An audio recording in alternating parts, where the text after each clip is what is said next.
Hi guys, welcome back. I want to talk about starting a record label. And let me start by saying that if you're an artist and you're putting out your own music, then you are an artist who is putting out his or her own music. You're not necessarily a record label. A record label implies that you've got funding and you're signing other artists and you've got an office, like a place where you do business. And maybe I'm just being too hard on you guys. It's sort of like saying that you're starting a health club, but you're in the park doing pull-ups on the jungle gym. That's not starting a health club. That's working out at the park by doing pull-ups on the jungle gym. I'm old school, right? I said jungle gym. So when you start a record label, you're going to make sure that you have set it up as a corporation, either an LLC or an INC, like a subchapter S or a C Corp. You're going to need contracts for the artist that you're going to sign. If you're an artist yourself, signed to your own label, then you're going to need a contract even for yourself. You're going to need a corporate structure, so you want an agreement between you and whoever's funding the label. If you're self-funded, then you don't necessarily need a corporate agreement, but you do need to have the corporate structure documents. If you live in a city where you need a business license to do business, you should have that as well. You should have funding so that you can afford to market and promote whoever you sign. And you should have some form of distribution for your label. Once you have more than one artist, if I were you, I would outgrow TuneCore and DistroKid. They probably hate to hear me say that, but you may want to have a system of distribution that's a little bit bigger, a little bit more supportive, where you can actually speak to a person and get some help if you need some help in certain areas. I love TuneCore, I love DistroKid, but they make it really hard when you've got a problem. And I understand that's not their business model. They're not in business to help you. They are in business to make X amount of dollars every month. And I realize that the majority of their releases don't even stream 100 copies. And that's because most of you guys don't really know how to market and promote, which is one of the reasons I've been doing this 2020 series.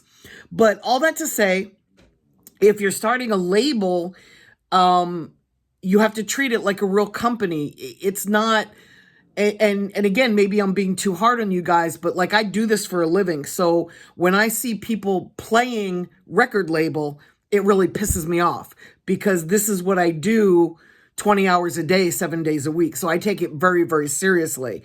And when I hear people say that they own a record company, but they have no funding, they have no artists, they have no releases. It's very disrespectful to those of us that really are running businesses and making a living in the music industry. Not to say that I want to take away your dream, just call it what it is. If you're putting out music independently, then you're an artist putting out your own music. If you're a do-it-yourselfer, then you're DIY. There's a lot of different terminology, but don't pretend to be something that you're not, because people will look at you a certain way. And then when they see that you don't have your shit together, they're going to have a negative impression of you. So if you start by calling it the right terminology, when people look at you and they look in at your company, they won't just assume that you're a nut job pretending to have a record label. They'll see that you're actually doing what you say you're doing. And to me, that's kind of important. I just feel like you've got to go through all the steps. And there's a lot of books out here on how to start a record label. I'm writing a book on how to market and promote yourself and how to build a buzz, because I just think that the majority of people out here that are making money with music aren't really trying to own a record label. You guys are really just trying to create income for yourself and create a better life for you and your family. And that's super duper noble to me. I love that. And I love that we can still make money in music. There was a while there where it was kind of touch and go, right? We just didn't know that we were going to be able to to continue making money with music. It's way less profitable than it was when I first got into it, but it's also a little bit easier now because with the internet, it just gives us a way to reach a mass amount of people far less expensively than getting into our car and selling CDs out of the trunk of our car. So I really like the way the music industry has gone. I really like where it is today. I'm super stoked about it. My clients are making money. Their music is streaming, and there's not much else I can really ask for. So one of the main things about starting a label is you really need to have funding. So go back and check out the videos that I put together for how to find investors. Once you find an investor, you're going to need some sort of an agreement between you and the investor as to how much money they're going to put in, by what period of time, when they're going to get their money back, and what you're going to do with the money.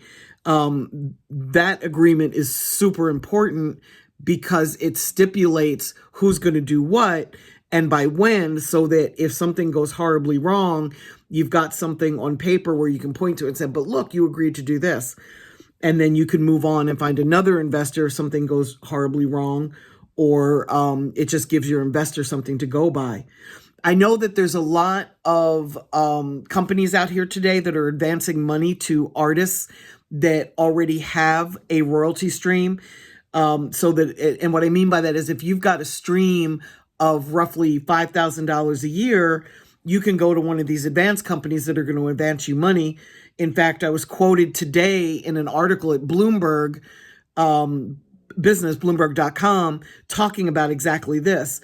And I want to advise you that if you're going to do advances in order to market and promote or tour or, whatever reason you have as an artist or a publisher to do an advance, just make sure that the contract reads in your favor. There's a lot of companies out here that do payday advance loans, and you all know what those are. They're very predatory. There's people that will advance the amount of money that an artist will make over like a 7-year period. And it's very difficult for you to pay that back unless you have a super hit record. It's sort of like borrowing money and your intention is to pay it back by winning the lottery. Like your chances of that are just really slim and you're setting yourself up for failure. And a lot of these advance companies will take ownership if you can't pay them back. And I just feel like it's a sleazy way for some payday advance companies to get into the music industry and scoop up some ownership of masters and publishing that they attach to advances that they make that they know the artist can't pay back. They feel really sleazy to me, and I hate that.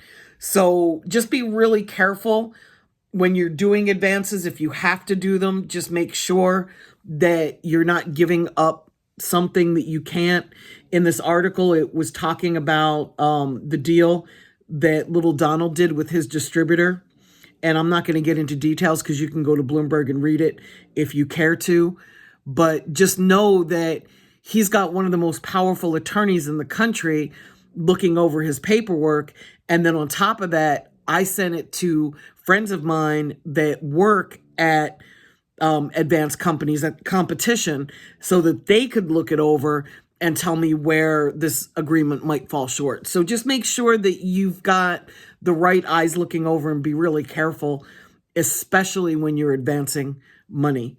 And then the last thing I want to say about starting a label is that it's going to be as successful as the music that you have, the work ethic that you put into it, and the budget that you have for marketing and promotion. So I don't want to make it seem like it's all about money, because it's not. You really can't buy success in this industry. And if you could buy success in this industry, the label that BMF Records started would have been the most successful in the history of urban music, and it wasn't. So that kind of proves that you can't really buy success in the music industry. You've got to really have great music. You've got to really work for it. have a great work ethic, put in the right amount of energy. The timing has to be right. You know, it's almost like all the stars have to align. And then on top of all of that, you've got to have a little bit of luck too, so that you can make it happen. But it's not easy. It's very much worth it. And I hope that you guys are all successful. And that's the whole point of 2020 Vision. I want to see everybody win. Okay, guys, take care.